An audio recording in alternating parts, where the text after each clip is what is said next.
નમસ્કાર વિદ્યાર્થી મિત્રો, આજે આપણે પાઠ નંબર 14 ઉર્જાના સ્ત્રોતો સોર્સિસ ઓફ એનર્જી એના વિશે વાત કરવાના છીએ। આ પાઠનું વેઇટેજ છે 4 માર્ક, જેમાં તમને એક પ્રશ્ન માગ્યા મુજબ અને એક પ્રશ્ન 3 ગુણનો પૂછવામાં આવશે। પાઠનું નામ છે ઉર્જાના સ્ત્રોતો સોર્સિસ ઓફ એનર્જી। અગત્યનો શબ્દ પહેલો છે ઉર્જા। ઉર્જા કોને કહેશો? તો કોઈ પણ સજીવની કાર્ય કરવાની ક્ષમતાને ऊर्जा कहेवामां आवे छे।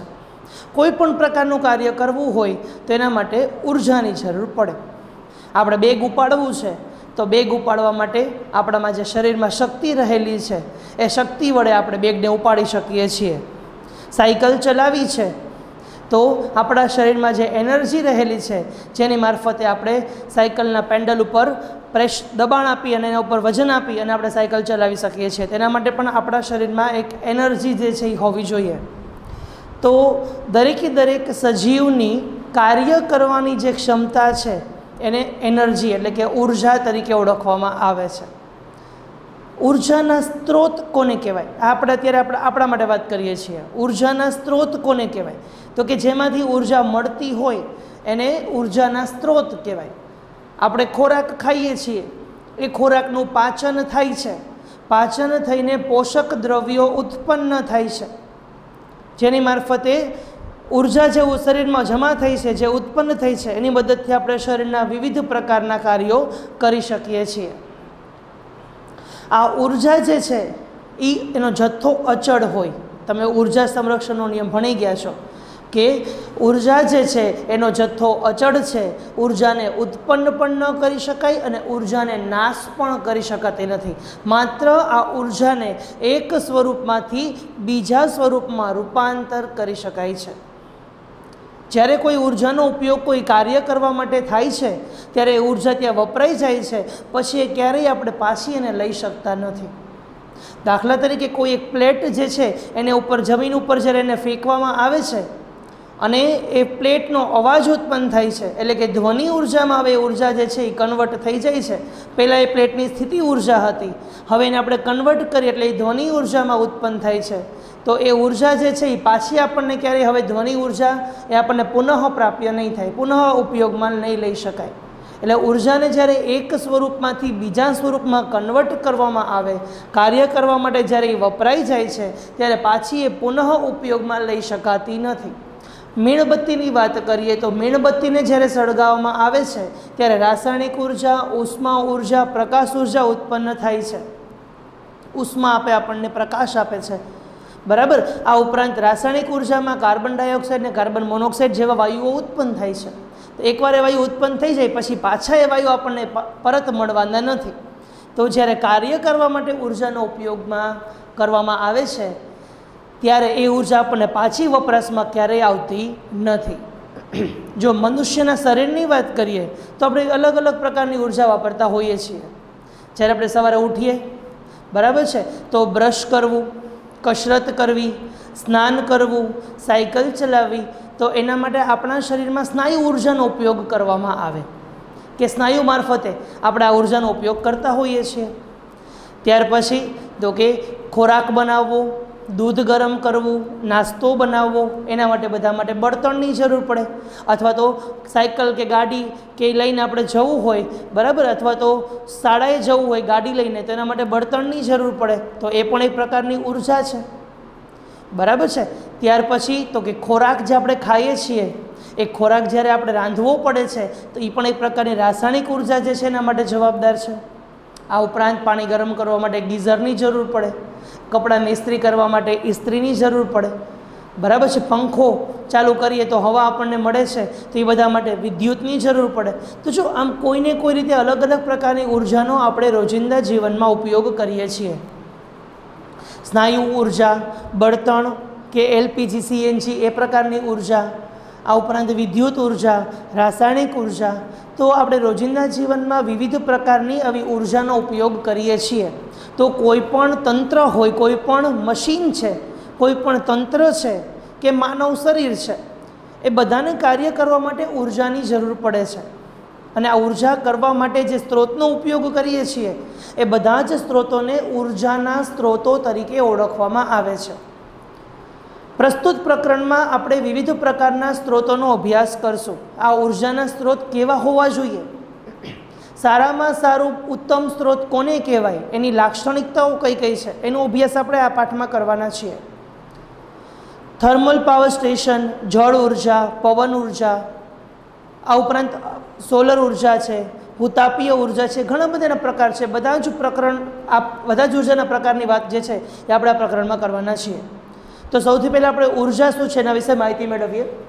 ઉર્જાને ન તો ઉત્પન્ન કરી શકાય અને ન તો એને નષ્ટ કરી શકાય। આપણે ઉત્પન્ન પણ નથી કરી શકતા, એનો નાશ પણ નથી કરી શકતા, પણ અહીંયા ઉર્જા જે છે એનો જથ્થો હંમેશા કેવો રહે છે, અચળ રહે છે, બરાબર। એનું મૂલ્ય જે છે એ વધઘટ ન થાય, એ કોન્સ્ટન્ટ રહેશે।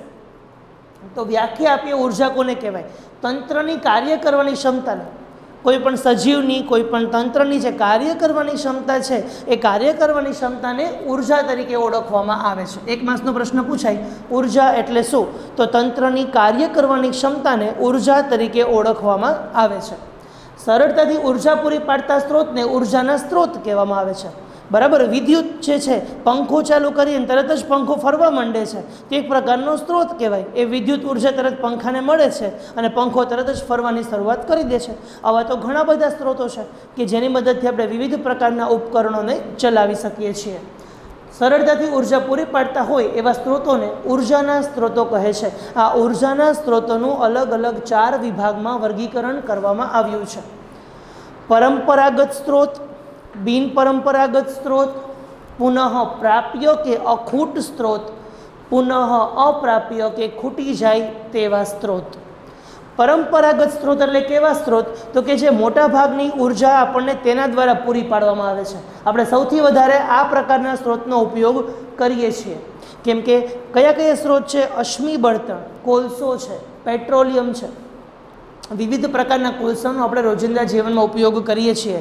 ઉદ્યોગોમાં, રેલવેમાં, બરાબર છે, રોજિંદા જીવનમાં બળતણ તરીકે આપણે કોલસાનો ઉપયોગ કરીએ છીએ। યાદ રાખજો સૌથી ઉત્તમ પ્રકારનો કોલસો એન્થ્રેસાઇટ કોલસો છે। ઉત્તમ કોલસો તરીકે એન્થ્રેસાઇટ કોલસાને ઓળખવામાં આવે છે।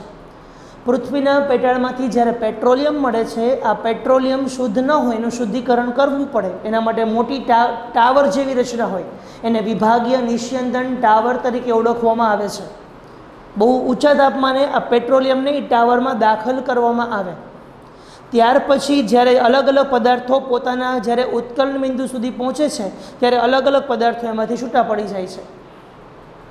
कुदरती वायु है, पेट्रोल, नेफ्था, केरोसीन, डीजल, ऊंजण तेल, बळतण तेल ने डामर, आ बधा ज पदार्थों जे छे ए पेट्रोलियम मांथी आपणने मळे छे, जेनो आपणे रोजिंदा जीवनमां बधी ज जग्याए उपयोग करीए छीए। जो घणा नाम तमे एवा सांभळ्या हशे जे आपणे अत्यारे पण आपणे रोजिंदा जीवनमां उपयोग करीए छीए, जेना वगर चालतो पण नथी। पेट्रोल छे, डीजल छे, केरोसीन छे, बराबर।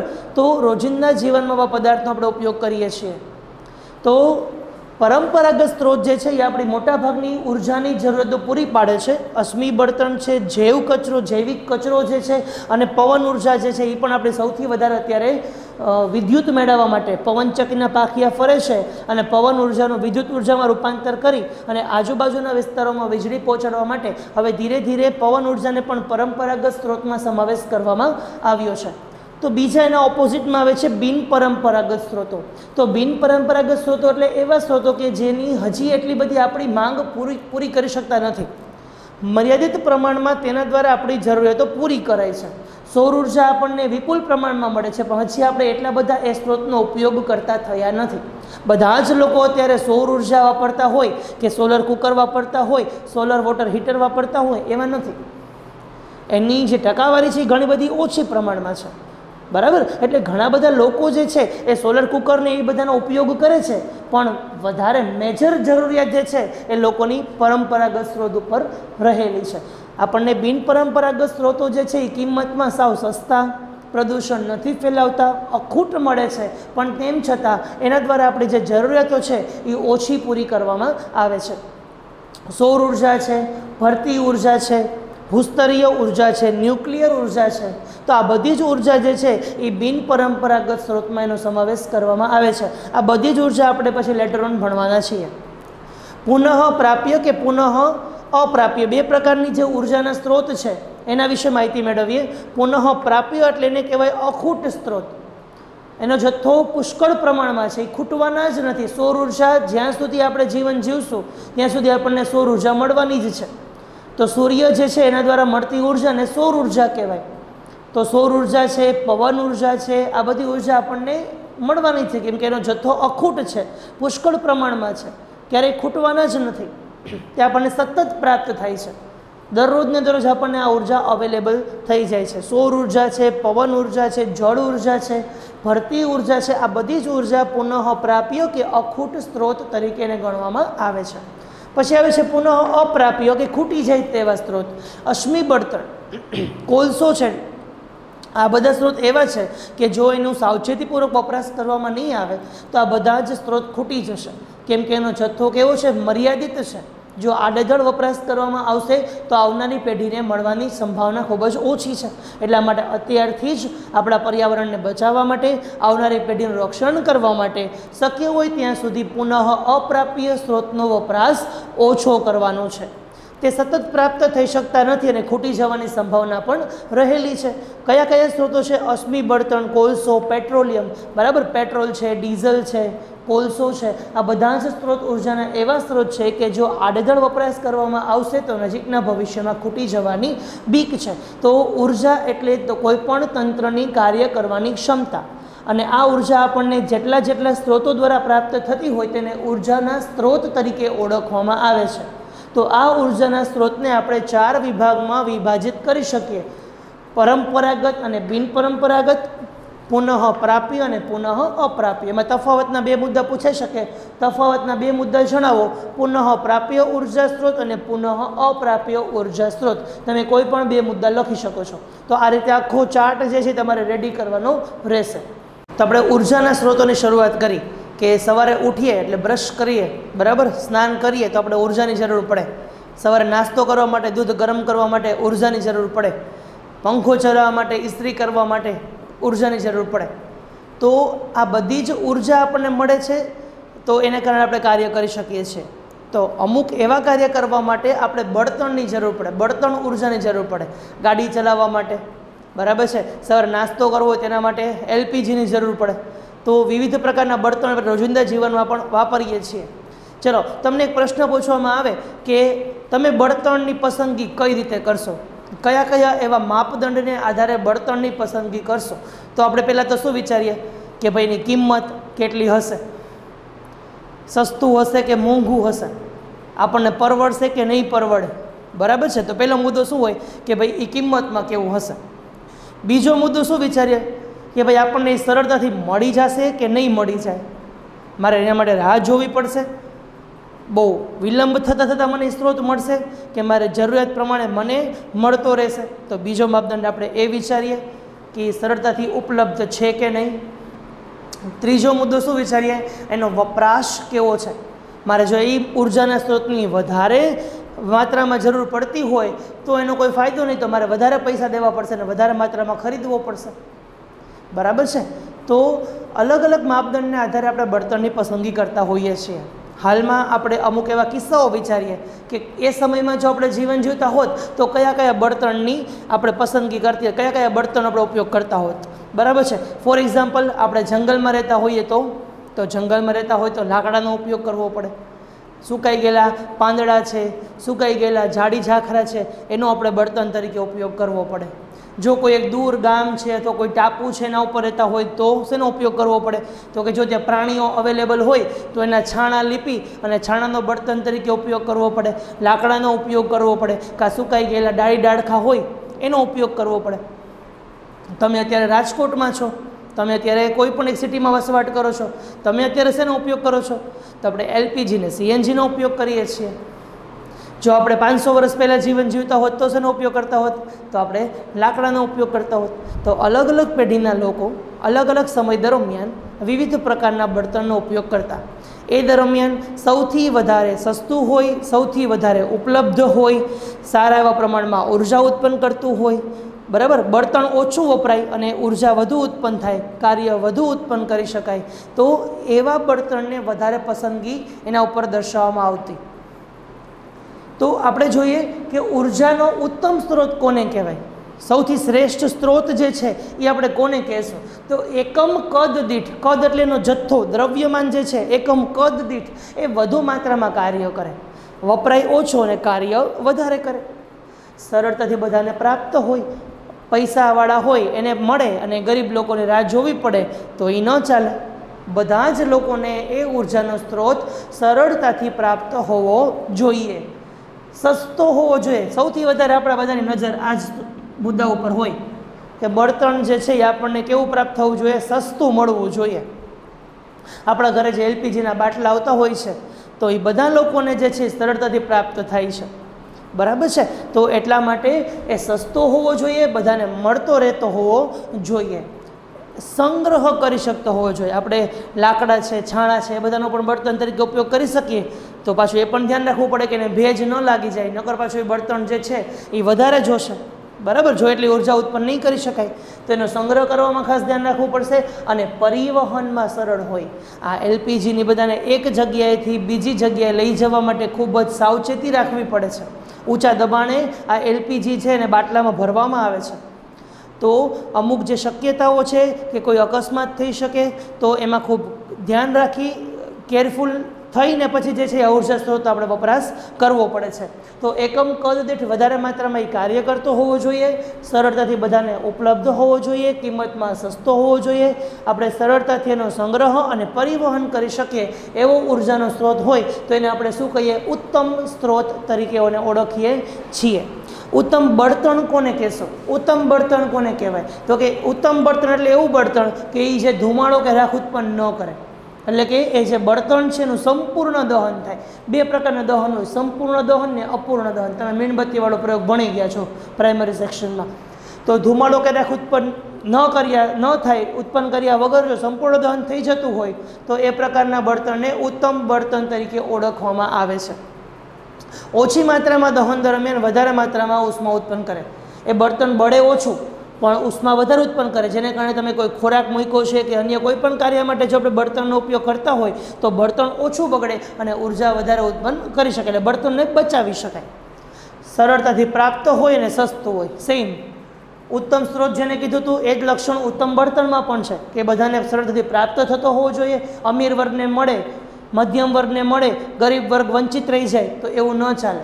પૈસાવાળા લઈ શકે, ગરીબ લોકો પાસે પૈસા ન હોય તો એ લોકો ન લઈ શકે, એવું ન હોવું જોઈએ. એ બધા જ સ્ત્રોત બધા લોકોને અવેલેબલ થતા હોવા જોઈએ, પ્રદૂષણ ન કરતા હોવા જોઈએ. આ સૌથી અગત્યનો મુદ્દો છે. પર્યાવરણની સમતુલા જાળવવા માટે ઉર્જાના એવા સ્ત્રોતને આપણે ઉત્તમ બળતણ કહેશું કે જે પ્રદૂષણ ન કરતા હોય. અને આપણે બળતણને સળગાવીએ તો એના અવશેષો કે રાખ, કોલસો સળગાવો પછી કાળા કલરની જે રાખ, હવે ગામડાના લોકો એ રાખનો પણ વાસણ ઘસવામાં ઉપયોગ કરતા. તો જ્યારે કોલસાને કે બળતણને કોઈ પણ બળતણને સળગાવીએ છીએ ત્યારે કોઈ પ્રકારના અવશેષ બાકી રહેતા ન હોય. તો એવા બધા આ ગુણધર્મો જો આપણને કોઈ બળતણમાં જોવા મળે તો એ બળતણને આપણે શું કહી શકાય? ઉત્તમ બળતણ તરીકે એને ઓળખવામાં આવે છે. સૌથી વધારે આપણે ઉર્જાની જરૂરિયાત પૂરા પાડતા હોય તો એવા પરંપરાગત સ્ત્રોત એટલે એને અશ્મિ બળતણ તરીકે ઓળખવામાં આવે છે. વર્તમાન સમયમાં આપણી જે ઉર્જાની માંગ છે એ પૂરી પાડવા માટે આપણે સૌથી વધારે અશ્મિભૂત બળતણનો ઉપયોગ કરીએ છીએ, એટલે કે કોલસા અને પેટ્રોલિયમનો ઉપયોગ કરીએ છીએ. લાખો વર્ષો પહેલાં પૃથ્વી ઉપર ઘણા બધા વૃક્ષો હતા.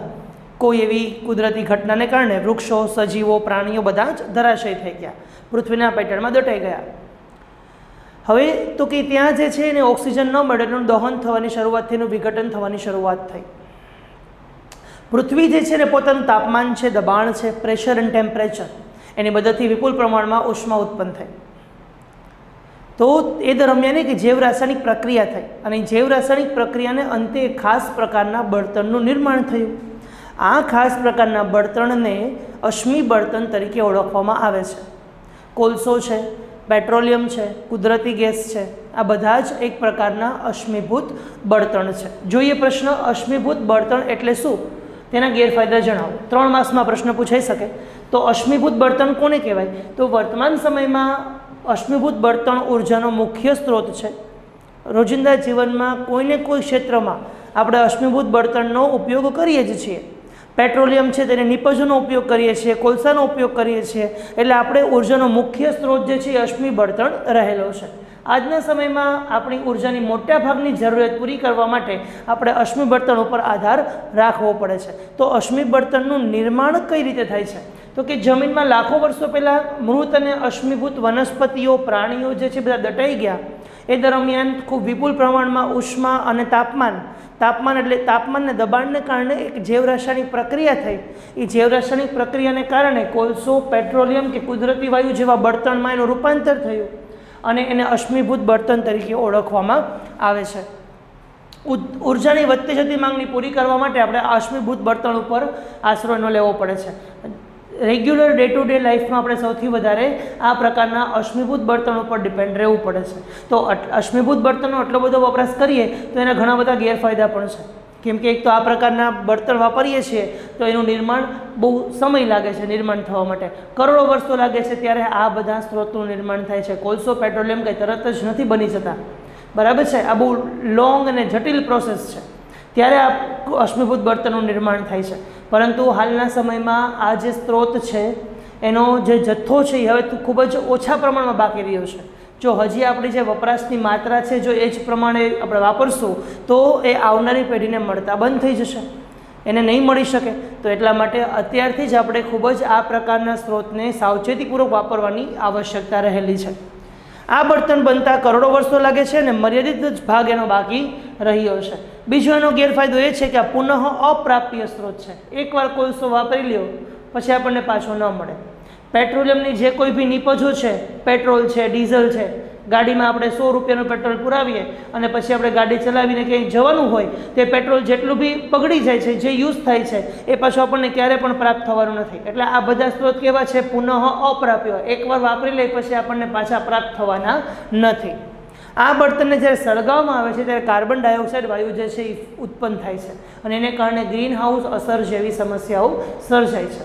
બરાબર. તો અશ્મિભૂત બળતણને કારણે ગ્રીન હાઉસ અસર સર્જાય છે. કોલસો અને પેટ્રોલમાં જ્યારે સળગાવવામાં આવે છે ત્યારે એક વાયુ પ્રદૂષણ થાય છે. કેમ કે હાનિકારક વાયુઓ ઘણા બધા ઉત્પન્ન થતા હોય છે. આ હાનિકારક વાયુ જ્યારે વાતાવરણમાં થાય, વાતાવરણમાં જ્યારે એ જાય છે ત્યારે જે છે એ હવા ત્યાંની પ્રદૂષિત કરે છે, એટલે વાયુ પ્રદૂષણ પણ એને કારણે ફેલાય છે. અશ્મિભૂત બળતણને કારણે મુક્ત થતો કાર્બન છે, નાઇટ્રોજન છે, સલ્ફરના ઓક્સાઇડ છે, આ બધાનો સ્વભાવ એસિડિક છે. એસિડિકને કારણે જ્યારે એ બધા જ વાયુઓ વાતાવરણમાં જાય છે ત્યારે વાતાવરણમાં રહેલો જે ભેજ છે, પાણી છે, એની સાથે પ્રક્રિયા કરે છે અને એક એસિડનું નિર્માણ કરે છે. આ એસિડ જે છે એ વાદળોના પાણીમાં ભળી જાય છે, એટલે એ પાણી કેવું થઈ જાય? એસિડયુક્ત પાણી. આ એસિડયુક્ત પાણી જે છે એ ઉપરથી જ્યારે જમીન ઉપર આવે છે વરસાદ સ્વરૂપે, ત્યારે એ વરસાદને એસિડ વરસાદ તરીકે ઓળખવામાં આવે છે. તાજમહેલ અમુક સમય પહેલાં આપણને ખબર છે કે તાજમહેલ પીળો પડી ગયો હતો. એનું મુખ્ય કારણ તો કે મથુરાની બધી રિફાઇનરીઓ, બરાબર, ત્યાર પછીની સરકારે ત્યાંની બધી જે ઔદ્યોગિક ચીમનીઓ, ઉદ્યોગો ઉપર ઘણા બધા પ્રતિબંધો લગાવ્યા છે, જેને કારણે ત્યાં વાયુ પ્રદૂષણ ઉપર નિયંત્રણ લાવવામાં આવ્યું છે. અશ્મિ બળતણ આપણે સમજ્યા, બરાબર. આ અશ્મિ બળતણને કારણે ઘણા બધા ગેરફાયદાઓ છે, ઘણા બધા પ્રદૂષણ થવાની શક્યતાઓ રહેલી છે. તો અશ્મિ બળતણને કારણે આ પ્રદૂષણ ઘટાડવા માટે કઈ કઈ એવી પ્રવૃત્તિઓ કરી શકાય જેને કારણે પર્યાવરણને બચાવી શકાય અને આ સ્ત્રોત છે એને પણ આપણે બચાવી શકીએ. તો અશ્મિભૂત બળતણના દહનથી સર્જાતા પ્રદૂષણને કેવી રીતે ઘટાડી શકાય? તો અલગ અલગ એવી ટેકનિક્સ વિકસાવવી જોઈએ. પ્રવિધિ એટલે એને કહેવાય ટેકનિક્સ. ટેકનિક શબ્દ વધારે સરળતાથી સમજી શકાશે. તો અલગ અલગ પ્રકારની ટેકનિક્સ દ્વારા બળતણ જે છે એનું કાર્યક્ષમ દહન કરવામાં આવે. સારો બળતણનો સ્ત્રોત એ જ કહેવાય કે જેનું ઓછા પ્રમાણમાં આપણે વધારે એનું દહન કરીએ તો ઓછા પ્રમાણમાં આપણને વધારે ઉર્જા આપે, વધારે કાર્ય કરી શકે. દહનથી જે ઉત્પન્ન થયેલા હાનિકારક વાયુઓ છે, રાખ છે, એનું અલગ અલગ ટેકનોલોજી દ્વારા આપણે ઘટાડો કરી શકાય, જેને કારણે વાતાવરણમાં શક્ય હોય એટલા પ્રદૂષકોનું પ્રમાણ ઘટાડી શકાય, જેને કારણે ગ્રીનહાઉસ અસર અને એસિડ વરસાદ જેવી સમસ્યાઓ પણ ન સર્જાય. ધુમાડો બહાર કાઢતી જે પાઇપ હોય છે, બરાબર છે, ત્યાં એવા નાઇટ્રોજનના ફિલ્ટર મૂકવામાં આવે કે જેને કારણે એ ફિલ્ટર શક્ય હોય એટલા બધા પ્રદૂષકોને, જે કણ સ્વરૂપમાં પ્રદૂષકો છે, એને બધા પોતાની અંદર શોષી લેશે અને શક્ય હોય ત્યાં સુધી ઓછામાં ઓછા પ્રદૂષકો વાતાવરણમાં ફેલાય, જેને કારણે પ્રદૂષણનું પ્રમાણ ઘટાડી શકાય. વાહન મુક્ત વિસ્તારો, બરાબર, અમુક એવા દિવસો નક્કી કરવા જોઈએ કે ત્યારે આપણે વાહન લઈને નહીં જવાનું, વાહન મુક્ત દિવસો. અમુક વિસ્તારોમાં વાહનો જે છે એના પ્રવેશ ઉપર નિષેધ મૂકવો જોઈએ, બરાબર. શક્ય હોય ત્યાં સુધી લોકોએ પગપાળા કરીને જવું જોઈએ, જેને કારણે પ્રદૂષણ ન ફેલાય અને આવા સ્ત્રોતોનો બચાવ પણ કરી શકાય. હવે શક્ય હોય ત્યાં સુધી પેટ્રોલ અને ડીઝલને બદલે આપણે સીએનજીનો ઉપયોગ કરવો જોઈએ. સીએનજીનું પૂરું નામ છે કમ્પ્રેસ્ડ નેચરલ ગેસ. એક માસનો પ્રશ્ન પૂછાય કે સીએનજીનું પૂરું નામ જણાવો. Compressed natural gas. શક્ય હોય તો આપણે આપણા અંગત વાહનનો ઉપયોગ નથી કરવાનો અને આપણે પીટીએસ, જેને કહેવાય છે પબ્લિક ટ્રાન્સપોર્ટ સર્વિસ, જે સિટીમાં આપણને ખબર સિટી બસ જે અવેલેબલ હોય છે, બરાબર. તો આપણે સિટી બસનો ઉપયોગ વધારે કરવાનો, આપણા અંગત વાહનનો ઉપયોગ નહીં કરવાનો અને બળતણનો બચાવ કરવાનો. તો આવી અલગ અલગ ટેકનોલોજી દ્વારા આપણે અશ્મિભૂત બળતણ જે છે એને કારણે જે પ્રદૂષણ થાય છે એનું નિરાકરણ કરી શકીએ. હવે પછીનો પ્રશ્ન આવે છે, જો આપણને વિદ્યુતનો પુરવઠો ન મળે તો શું થાય? જો આપણને વીજળી જ મળતી બંધ થઈ જાય તો શું થશે? તો પાછા આપણે પ્રાચીન સમયમાં હોય એવું આપણને જીવન જીવતા હોય એવી ફિલિંગ આવે. મેઇન તો આપણો મોબાઈલ એ ચાર્જ જ ન થાય તો વ્યક્તિ જે છે, મનુષ્ય જે છે એ આમ વિકલાંગ થઈ ગયું હોય ને, આપણે ચાલવા માટે હાથ પગ જોઈએ, બરાબર, એ હોય તો આપણે ચાલી શકીએ. અત્યારે આપણું મેઇન મોબાઈલ જે છે ને એવું જ કામ કરે છે. મોબાઈલ જો આપણો 1 કલાક આપણાથી દૂર હોય ને તો આપણે ગાંડા થઈ જાય, મારો ફોન ક્યાં? તો પહેલાં આપણે બહારગામ જવું ને તો પહેલાં ચાર્જર મૂકીએ કે ભાઈ ચાર્જર છે ને તો આપણો ફોન ચાલશે, બરાબર. તો મોબાઈલ સૌથી અત્યારે એમ કહી શકાય એવું ઉપકરણ છે કે એ વીજળી વડે ચાલે, ચાર્જ કરવો પડે ફોન તો જ આપણે એ સેવાનો લાભ લઈ શકીએ. કોમ્પ્યુટર ને ઇન્ટરનેટ જો એ આપણને ન મળે તો આપણું કામ વધી જાય. પહેલાંના સમયમાં 10 વ્યક્તિઓનું કામ, જે 10 વ્યક્તિઓ કામ કરતા એ હવે કોમ્પ્યુટર કરે છે, બરાબર છે. મનુષ્યનો જે કાર્યબોજ છે એ ઘટાડી દીધો છે. પણ જો વીજળી ન હોય, કોમ્પ્યુટર ઇન્ટરનેટ સેવા પ્રાપ્ત ન બને તો આપણા બધા જ કામ ઠપ થઈ જશે. આપણા રોજિંદા જીવનમાં ઘર વપરાશમાં આપણે ઘણા બધા ઉપકરણો એવા વાપરીએ છીએ જે વીજળી વડે ચાલે છે. આજુબાજુ આપણે નજર કરીએ તો એસી છે, ફ્રીજ છે, ટીવી છે, રેડિયો છે, ઘણા બધા ઉપકરણો એવા કે જે બધા વીજળી વડે ચાલે છે. જો આપણને વીજળી ન મળે તો આ બધા ઉપકરણો જે છે એ પણ આપણે વાપરી શકીએ નહીં. જોઈએ પ્રશ્ન, જો આપણને વિદ્યુતનો પુરવઠો ન મળે તો આપણા જીવનમાં શું ફેરફાર આવે? કોઈપણ દેશમાં પ્રત્યેક વ્યક્તિ દીઠ આપણને જે વિદ્યુત ઉર્જા મળે છે એ દેશના એક વિકાસનો માપદંડ છે, બરાબર. દરેક વ્યક્તિએ જો વિકાસ કરવો હોય તો હવે બધા ઉપકરણો એના વિદ્યુત આધારિત છે, એટલા માટે એને વ્યક્તિ દીઠ એને આપણે ઉર્જા પૂરી પાડવી પડશે તો જ એ જે છે એ પોતાના વિકાસ માટેનું એક જે છે એ કાર્યક્ષમ પગલું બતાવી શકશે. આપણું જીવન વિદ્યુત ઉર્જા ઉપર એટલું બધું આધારિત છે કે હવે એના વગર જીવવું અશક્ય છે, બરાબર. ખૂબ મુશ્કેલ થઈ ગઈ છે, વિદ્યુત વગર ચાલે નહીં. લાઇટ જાય તો પણ આપણે રહી નથી શકતા. હવે પહેલાના સમયમાં પંખા વગર લોકો જીવન જીવતા, પણ હવે જેમ ફેસિલિટી વધતી જાય છે એમ લોકોની માંગમાં પણ વધારો થતો જોવા મળે છે. ઘર વપરાશના ઉપકરણો જેવા કે પંખો છે, AC, fridge, oven, lamp, radio, TV, આ બધા જ ઉપકરણો, આમાંથી ઘણા બધા ઉપકરણો જે રહી પણ ગયા હોય તો આ બધા જ ઉપકરણો એવા છે જે વીજળી વડે ચાલે છે. મેઇન તો જો મેં હાઇલાઇટ કર્યું છે મોબાઈલ ચાર્જિંગ. મોબાઈલ ચાર્જિંગ વગર અત્યારના યુગમાં વ્યક્તિ જાણે વિકલાંગ બની જાય છે. પહેલાં બહારગામ જવું તો ચાર્જર મૂકવું પડે, એના વગર નહીં હાલે, બરાબર છે. તો બધા જ કામ જે છે હવે વિદ્યુત ઉપર આપણા થઈ ગયા છે. કોમ્પ્યુટર અને ઇન્ટરનેટ સેવા વિદ્યુત ઉર્જા વગર અટકી પડે. કોમ્પ્યુટર ચલાવવું હોય તો વિદ્યુત જોઈએ, ઇન્ટરનેટ સેવા આપણને કોમ્પ્યુટરમાં મોબાઈલ ફોનમાં અવેલેબલ થાય છે તો એ બધું ચલાવવા માટે આપણને વિદ્યુતની જરૂર પડશે.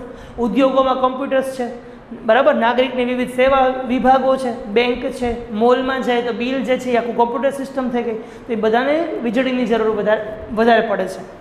આપણું જીવન ફરીથી પ્રાચીન યુગમાં આવી જાય એવું લાગે કે બરાબર ને આપણા જીવનમાં નથી કોઈ પ્રકારના ઉપકરણો કે નથી કોઈ પ્રકારના મોબાઈલ, તો એ જે પહેલાંના સમયમાં લોકો જીવન જીવતા એવું આપણું સાદું જીવન થઈ જાય જો આપણને વીજળી ન મળે તો. એટલા માટે આપણા જીવનમાં વીજળીનું કેટલું મહત્ત્વ છે એ આપણે સમજી શકીએ અને આ બધા જ સ્ત્રોતને આપણે ખૂબ જ સાવચેતીપૂર્વક વાપરવાની ખાસ આવશ્યકતા રહેલી છે.